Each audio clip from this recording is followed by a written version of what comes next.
Olá, meus seres, eu espero que tudo bem com você. Seja bem-vindo, seja bem-vinda ao canal de Biologia do Prof. Sost, bem na bio. E estamos aqui para continuar a nossa jornada de revisões para acertarmos as 7 questões do vestibular da UniOeste. Então eu convido você a mergulhar comigo nas doenças causadas por protozoários, por vermes, por bactérias e por vírus. Lembrando que é frequente no vestibular da UniOeste a cobrança sobre algumas doenças, se é um vírus que causa, se é um protozoário, se é um verme. Então eu gostaria dessa lembrança inicial e alguns detalhes que eu vou passando em cada uma delas, tá? Aproximadamente aqui 20 doenças para a gente lembrar e eu vou dedicar alguns segundos ou minutos a cada uma delas. Mas eu gostaria só das lembranças gerais e iniciais para você ir descartando e depois a gente vai especificando. Então bate o olhinho geral assim, você fala, poxa, protozooses. Segundo o Instituto Sost, malária, chagas, leishmaniose, as que mais apareceram no vestibular da UniOeste. Verminoses, bacterioses e viroses. Então eu fui filtrando o que mais apareceu e aí eu quero trabalhar com vocês. Então vem, vamos lá. Quando nós pensamos em protozooses, são doenças causadas por protozoários. E um protozoário é um ser unicelular, é um ser eucariótico, é um ser que pode ser aeróbico ou anaeróbico. Muitos protozoários são mutualísticos, muitos são comensais e muitos são parasitas. Vivem a custas ou às custas de outros indivíduos. E no caso da nossa espécie, nós temos algumas doenças causadas por esses protozoários parasitas. O Plasmodium é o protozoário causador da malária. Existe o Plasmodium vivax, malari, falciparum, ovale, lá na região africana. Então a gente faz aí uma viagem geral sobre o gênero Plasmodium. Eu coloquei aqui o nome, o gênero Anopheles, porque é um mosquito transmissor do protozoário. Então os Anopheles representam um gênero do mosquito prego, o nome popular do transmissor. A malária é uma protozoose que tem a participação do mosquito que transmite o protozoário. Então a prova pode fazer referência a essa transmissão pela picada do mosquito. Na saliva do mosquito existem os esporozoítos, caíram na corrente sanguínea, eles podem fazer um ciclo lá no fígado, liberarem depois estágios de merozoítos, fazer ciclo nas hemácias. O rompimento das hemácias nós temos os picos de febre. Nas hemácias tem diferenciação de protozoário para formar os gametócitos, outro estágio. O mosquito tem que picar o ser humano, o mosquito se contamina, esses gametócitos, eles amadurecem e fecundam lá no sistema digestório do mosquito. E depois ele se divide e forma novos esporozoítos. Então lá no mosquito nós temos uma reprodução assexuada, uma reprodução sexuada, enquanto que no ser humano existe apenas a reprodução assexuada do protozoário. E nós falamos que o mosquito do gênero Anopheles, as fêmeas são hematófagas, se alimentam desse sangue e aí fazem a transmissão. E é um mosquito considerado o hospedeiro definitivo justamente por esse ciclo tanto de reprodução assexuada quanto sexuada. Então, malária. Por que você fez esses detalhes? Nós ouvimos esse ano falar em cloroquina, hidroxicloroquina, e essas substâncias são utilizadas para combater o avanço da doença no nosso organismo.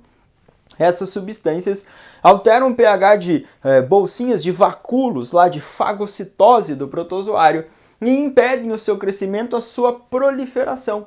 E aí a cloroquina e a hidroxicloroquina são eficientes para o tratamento da malária, que é uma protozoose, e paramos por aí.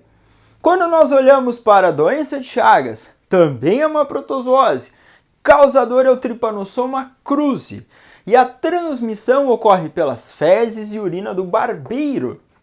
O gênero mais conhecido de insetos barbeiros são do Triatoma. Existem outros gêneros também, mas aqui eu fiz a representação do inseto hemíptero hematófago, conhecido como barbeiro. que através das fezes e a urina transmite o protozoário. Também pode existir transmissão por contaminação sanguínea, transfusão sanguínea, pela ingestão de caldo de cana, pela ingestão de açaí, que nós já tivemos contaminação no nosso país. Então, muito cuidado. Leishmaniose. Existe a Leishmania brasiliensis, que está associada à úlcera de Bauru. Existe a Leishmania chagas, uma outra espécie, que está associada à leishmaniose visceral. Então nós temos a úlcera de Bauru ou leishmaniose tegumentar americana, que o protozoário promove proliferação, promove degradação de tecidos conjuntivos, da derme, das cartilagens. E nós temos um mosquito do gênero Phlebotomus, popularmente mosquito palha, que executa picada.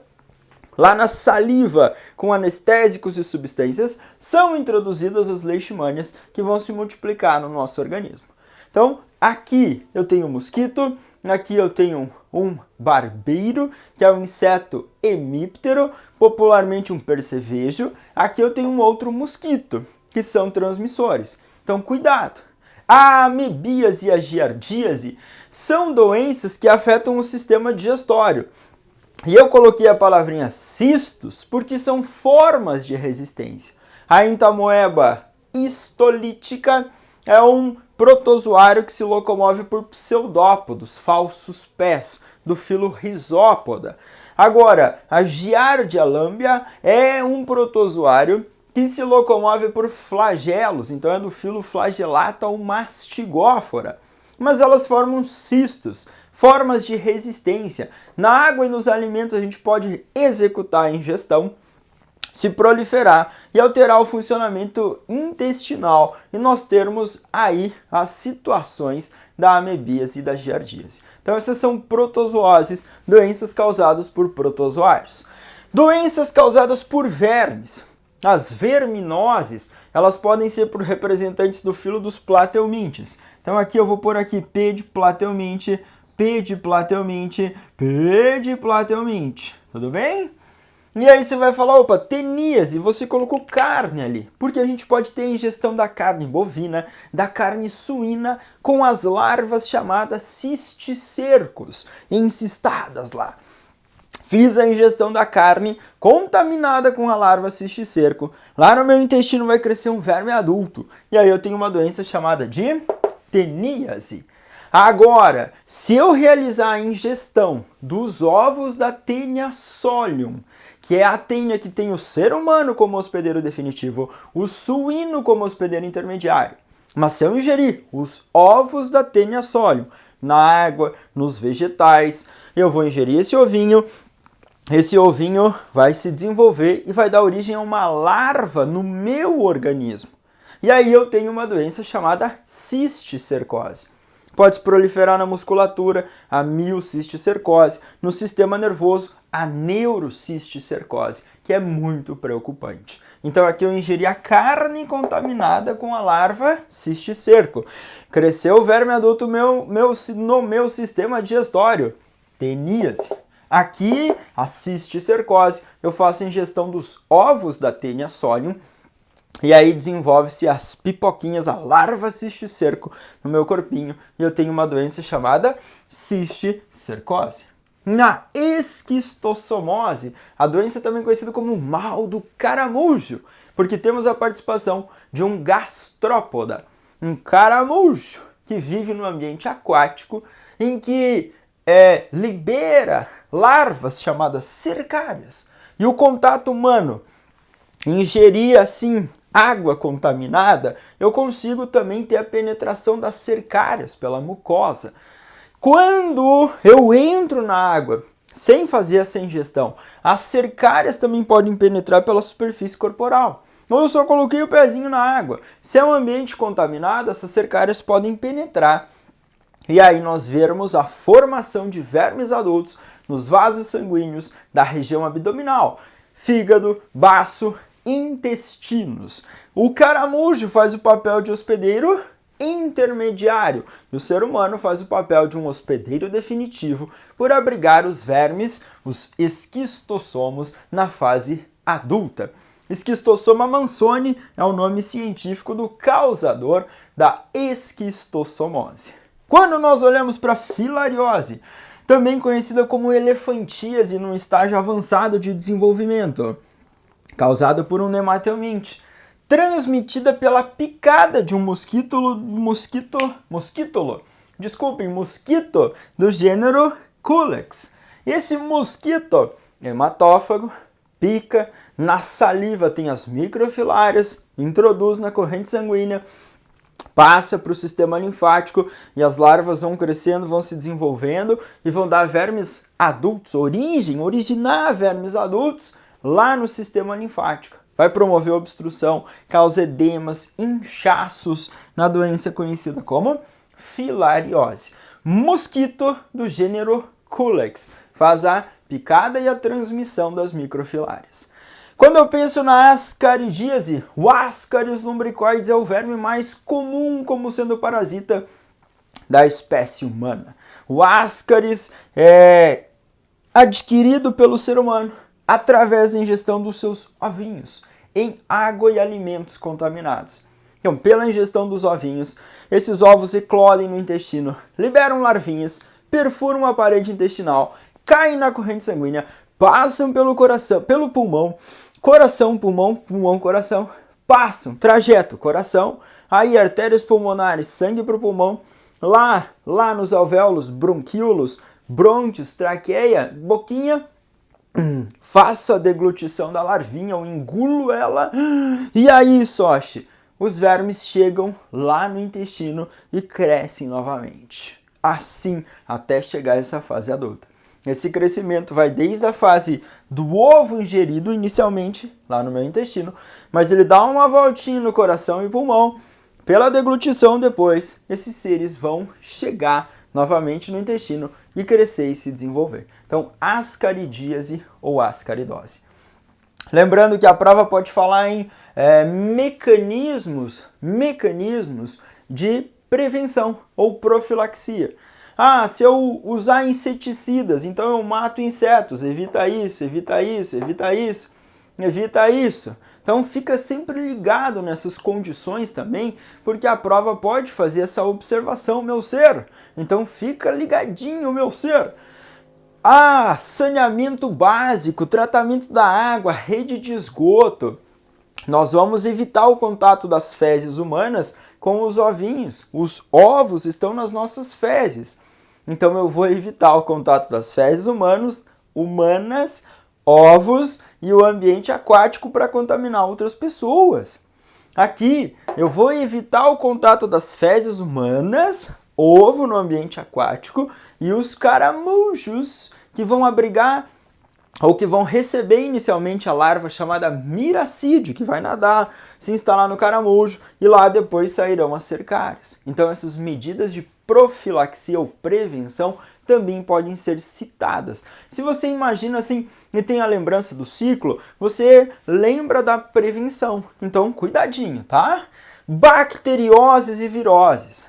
Se a prova falar em bacterioses, a tuberculose eu destaquei aqui, o tétano, porque historicamente a UniOeste já fez citação, e principalmente lembrando que existem vacinas para medida de prevenção ou profilaxia.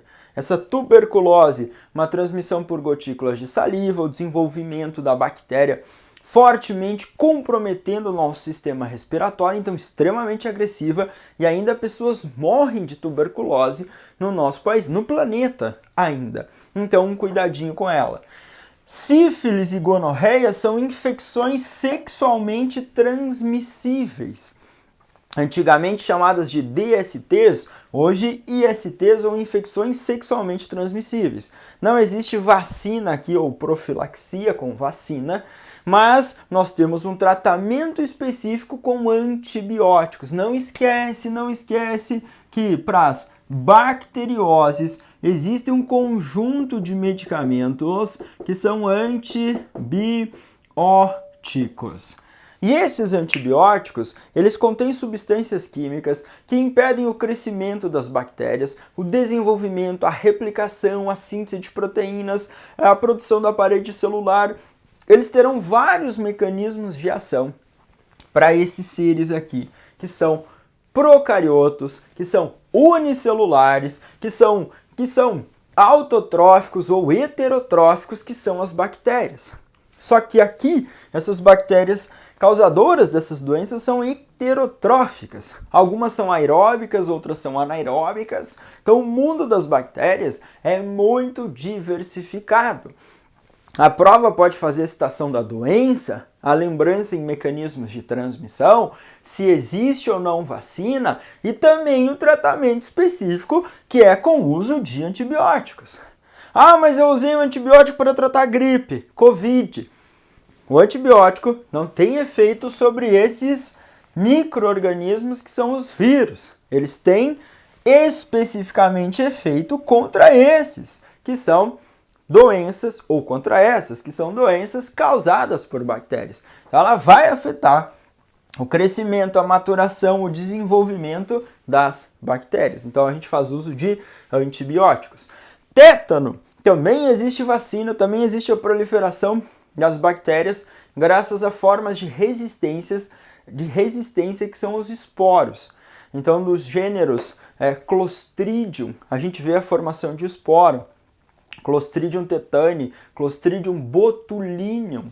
Quando a gente vê o botulismo, também em enlatados, alimentos e proliferação da bactéria lá. Então, cuidado!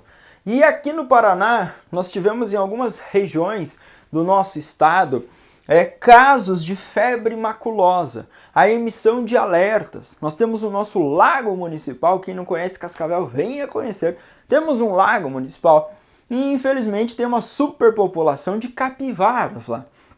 Por que tu fala infelizmente, Sochi, se elas são fofinhas? É porque infelizmente elas estão num local que não é propício para elas. Elas são fofinhas, bonitinhas, mas elas podem abrigar, elas podem ser hospedeiros ali naturais de alguns micro-organismos que fazem mal para nós. Elas podem ser reservatórios da Rickettsia rickettsii, que é uma causadora da febre maculosa. Então vai ser uma bacteriose, uma bactéria ali, que vai ser transmitida pela saliva. E o carrapato estrela, quando ele picar um ser humano, introduzir a saliva, junto vai a Rickettsia rickettsii, e ela é extremamente agressiva. Ela pode proliferar, promover lesões internas em órgãos internos, pode promover insuficiência renal, vai promover febre, pode promover essas manchas avermelhadas pela superfície corporal. Então ela pode se manifestar de várias maneiras e ser extremamente agressiva para a nossa espécie. Então também entra aqui um destaque por causa de algumas regiões do estado do Paraná que nós tivemos probleminha.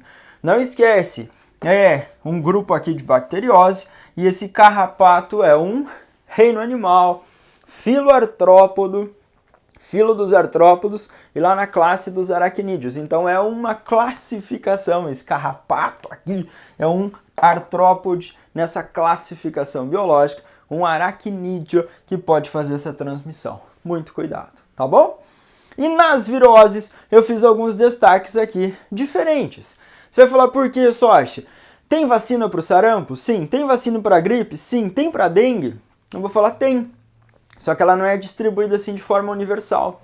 E ela é recomendada para algumas situações específicas. Pessoas que já tiveram algum tipo de dengue, tiveram um tipo de vírus que receberam, e aí elas tomam a vacina para evitar a proliferação de outros tipos virais. É a forma uma das mais eficientes. Alguns autores não recomendam a vacinação em pessoas que não têm ou não tiveram dengue ainda. Então isso é meio complexo em relação a essa eficácia. Mas a gente tem disponível no mercado, só não tem uma vacinação em massa. Febre amarela. Temos uma vacinação, inclusive, na nossa carteirinha tem lá.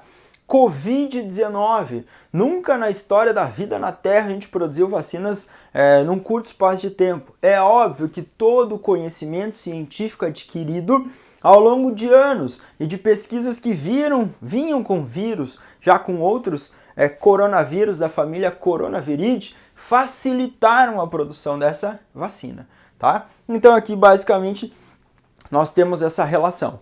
Agora, Aedes aegypti, mosquito transmissor. O mosquito não é o causador da doença, é quem transmite o vírus e o vírus causa a doença. Sarampo, um vírus de RNA negativo. RNA negativo para gripe. O que significa esse RNA negativo, sócio? O RNA é um material genético e negativo é que ele vai precisar de uma fita complementar para organizar a síntese de proteínas quando ele sequestrar a célulazinha, já que o vírus é um parasita intracelular obrigatório. Tem DNA ou RNA como material genético.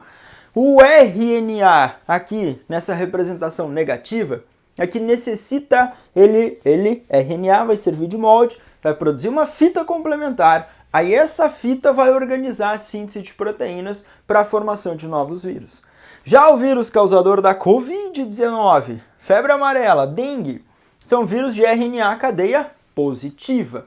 É um vírus que tem o RNA e aquela fita, aquela sequência, ela já consegue fazer a organização. Ela não precisa de uma fita complementar para a síntese de proteínas. Então eu caminhei para isso, se a UniOeste for muito específica, tá? E assista as próximas aulas do SOST, porque nós teremos uma específica sobre Covid-19, tá bom? Então eu quero fazer os 3 testes, o 20, o 21 e o 22, daquela nossa listinha. Eu não tenho a listinha SOST, eu vou projetar, mas também tá lá no @profsost, bem na bio no Instagram. Baixa a listinha, tem 21 testes para você praticar em relação à UniOeste. Vamos para os testes, meus seres queridos, para nós acertarmos 7 das 7 na UniOeste. Teste número 20. Mais de 100 anos após a descoberta da doença de Chagas pelo pesquisador Carlos Chagas, essa doença ainda é considerada um sério problema de saúde pública que afeta milhões de pessoas na América Latina. No Brasil, segundo dados da Fundação Oswaldo Cruz, esta doença é a 4ª causa de morte entre as doenças infectoparasitárias. Com relação à doença de Chagas, é incorreto afirmar que, de novo, caímos naquela condição de ser incorreto. Letra A. A doença de Chagas é causada pelo Trypanosoma cruzi. Perfeito! É o nome científico. Trypanosoma o gênero, cruzi o epíteto e os dois juntos dando o nome da espécie. Um protozoário flagelado. Tá aqui, ó. Ele se locomove por essa extensãozinha chamada flagelo. Tem diferentes formas e sim, isso está correto. É o agente causador. A forma infectante do Trypanosoma está presente nas fezes do barbeiro. Sim, então tem formas lá como Tripomastigota metacíclica. Soquinho, eu adoro biologia. E essa forma se encontra nas fezes, na urina, está lá. Quando o barbeiro pica, ele suga o sangue e ele elimina fezes e urina durante essa alimentação. Aí o cidadão coça e empurra esses protozoários para a região da lesão. Ou ainda pode entrar pela mucosa do olho, do nariz, e o protozoário pode ter acesso à nossa corrente sanguínea. E aí ele pode se instalar em diferentes órgãos. Cardiomegalia, aumento do volume do coração. Megacólon, da região intestinal, do esôfago, megaesôfago. Então ele pode proliferar e promover o aumento nessas estruturas. Então nós teremos essa referência. Na letra C, o barbeiro é o vetor da doença de Chagas. O barbeiro é o vetor da doença de Chagas? Sim, vetor é aquele que leva, é aquele que transporta. Então eu posso usar também o termo transmissor. Geralmente, quando nós temos esses transmissores, esses vetores, nós falamos que o protozoário, ele tem o parasita, ele tem um ciclo heteróxino ou heteroxênico de reprodução, porque ele vai necessitar de mais de um hospedeiro para completar o seu ciclo de vida. Então nós temos essa relação. O barbeiro se contamina com o parasita ao picar animais silvestres, considerados reservatórios naturais do protozoário. Perfeito! Então lá no ambiente natural tem o tatu, tem a paca, cutia, outros animaizinhos que o protozoário pode viver ali no corpinho dele, de uma boinha, sem causar um prejuízo. Aí o barbeirinho vai lá, suga o sangue desses animais e se contamina. O ser humano veio, avançou com o crescimento, desmatou, tirou a florestinha, e o barbeirinho olhou e falou, cara, esses cabeçudinhos aí são legais, vou picar e vou sugar o sangue desses carinhas. E aí começa, historicamente, a transmissão através das fezes e urina. Pica, se alimenta, e aí fezes e urina, a gente vê a transmissão. Então, está corretíssimo o que se afirma aqui. Letra E de escola. A doença não é transmitida através de transfusões de sangue ou ingestão de alimentos contaminados com o Trypanosoma cruzi. A UniOeste fala que ela não é transmitida dessa maneira, então isso é falso. Infelizmente, nós podemos ter sim essa transmissão. Tanto que quando nós somos doadores de sangue, eu sei que se você tem idade e as suas convicções, você é um doador de sangue, lá a gente vai ter vários exames para ver se nós somos portadores de algum desses parasitas. Vai aparecer doença de Chagas, bancos de sangue, doadores de órgãos. Então se tem um cuidado muito, porque a gente pode, infelizmente, transmitir ou adquirir a doença de Chagas. E também naquele caldinho de cana, no açaí, que já foram triturados os barbeirinhos juntos e aí contaminaram. Cidadão tomou, e o protozoário pode penetrar pela mucosa e ter acesso a vasos sanguíneos e contaminar diferentes órgãos. Então, está errada. Ficamos com a letra E na questão de número 20. 21. As vacinações contra a hepatite B, tétano, tuberculose, sarampo e poliomielite fazem parte do calendário básico de vacinação da criança. Essas doenças são causadas por, tá lá, hepatite B. Então, na questão de número 21, você tinha que fazer uma listinha. Hepatite B é causada por um vírus. Então, a gente pode ter transmissão por contato sanguíneo, por transmissão por vias reprodutivas. Então, vias sexuais, secreções, lesões, cortantes, sangue. Um vírus causador da hepatite B. Tétano, a gente pode pegar o esporo do ambiente. Tétano é uma bactéria, o agente causador. Então, naquela nossa listinha de doenças. Tuberculose, cough, secreções, saliva, nós podemos ter ali a hepatite B, a tuberculose também é uma bactéria. Você é imunizado, você tem a marquinha no seu braço da vacina da tuberculose. Então, uma medida profilática. Sarampo, poliomielite. Sarampo é uma virose. Sarampo, eu ia escrever sarampo, mas já está escrito lá. Um vírus causador. Gotícula de saliva, contato direto, tossir, espirrar. O vírus é muito, mas muito contagioso, gente. O Brasil foi declarado um país livre de sarampo, mas infelizmente em 2018, 2019, nós voltamos a ter surtos e perdemos essa nossa credibilidade. Então, porque a taxa de vacinação estava abaixo do esperado, uma onda mundial de movimentos anti-vacina, associado talvez a campanhas que não foram muito eficientes em chegar e cuidar e fazer com que nós tenhamos essa vacinação nas crianças. A taxa de transmissão é muito, mas muito elevada. E o sarampo ele pode ser extremamente agressivo. Ele pode se manifestar em órgãos internos, sistema nervoso e matar. Então é muito preocupante nós termos esses episódios de surto.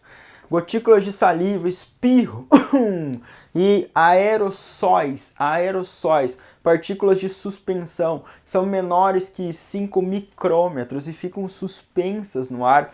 O cidadão pode inalar e muitos vírus aí podem ser transmitidos ou micro-organismos por essa contaminação desse ambiente aéreo. Então, muito cuidado, tá? Mas é vírus.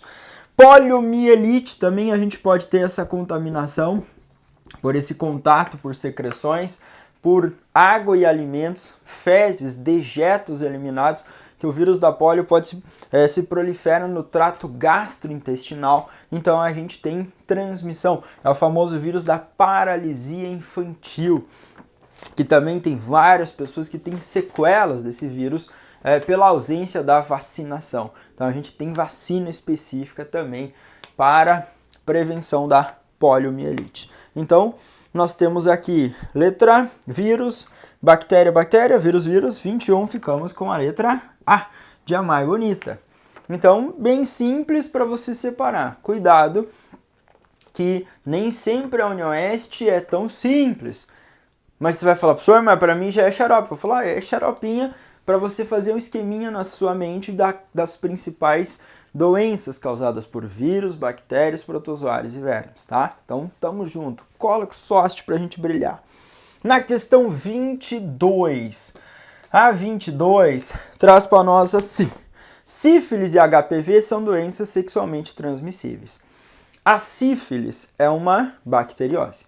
HPV, o vírus humano ali, humano papiloma virus, o vírus associado ao condiloma acuminado. Então, a proliferação de verruguinhas no sistema genital. A associação do HPV com cânceres. Então, nós podemos chamá-lo de um vírus oncogênico, que ele pode promover alterações no ciclo das células que ele está parasitando, e aquelas célulazinhas se tornarem cancerosas, elas perderem a capacidade de regular o seu ciclo de multiplicação, elas se multiplicarem, elas poderem invadir outros tecidos se a gente tiver situações de metástase.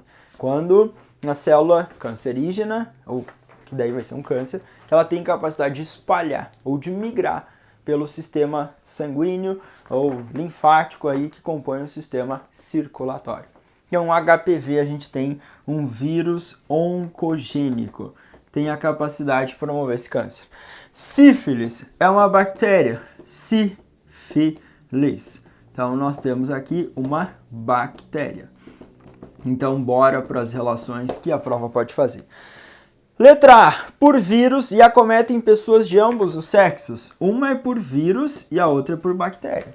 Acomete tanto indivíduo sexo masculino, feminino, pensando aí nesses extremos, a gente sim, mas o que está errado aqui é que uma é bacteriose, outra é virose. Cuja vacina contra o HPV deve ser aplicado exclusivamente em mulheres adultas, sexualmente ativas, acima de 21 anos, em 2 doses. Então a gente tem um equívoco, né? Essas doses, elas são aplicadas em meninos, meninas, 9 aninhos, 11 aninhos. Então existe o calendário de vacinação para meninos, para meninas atualmente, para evitar essa transmissão, esse contato. Imunizar antes desses jovens entrarem numa vida sexualmente ativa para garantir uma imunização, a formação de células de memória, de anticorpos, tá? Então é falsa a letra B. C. Cuja sífilis congênita e o câncer de colo de útero são as principais consequências da contaminação pelos vírus causadores da sífilis. Não é um vírus, é uma bactéria. Tudo bem? Sífilis congênita. Mamãe passou a bactéria para o filhinho, para a filhinha. Então, lá eu posso ter um aborto espontâneo, eu posso ter uma formação, eu posso ter uma agressividade e infelizmente a sífilis congênita é preocupante, mas é causada por uma bactéria. Então é falso. Cuja vacina contra a sífilis deve ser aplicada em indivíduos jovens entre 9 e 13 anos de idade. Sífilis, nós não temos vacina. Então não há uma vacinação específica. Há tratamento para sífilis, gonorreia, que são infecções sexualmente transmissíveis, com antibióticos específicos, assim como a febre maculosa, assim como outras doenças que nós listamos, a tuberculose, o tétano, tá? Antibiótico para combater bacterioses. Cujo agente causador da sífilis é uma bactéria. Perfeito? O agente causador da sífilis é uma bactéria e o HPV é um vírus. Então ficamos aqui com letra E, letra A, letra E, essas três, mostrando como a UniOeste já cobrou. Como eu comentei com vocês, meu próximo vídeo será específico sobre a Covid-19, que eu acredito que a UniOeste pode cobrar algo sim sobre essa doença que infelizmente alterou o nosso modo de vida nesse planeta. Tá bom, gente? Eu espero ter ajudado vocês, eu espero que vocês tenham entendido. Qualquer coisa, deixe a dúvida aí no seu comentário, eu respondo o mais rápido possível. Se você gostou, deixe o seu like, soquinho, que é o nosso cumprimento dos anos de 2020 e 2021. Bom estudo a todos, bom estudo a todas. Sejam sempre muito bem-vindos ao canal Bem na Bio. Abração e bom estudo!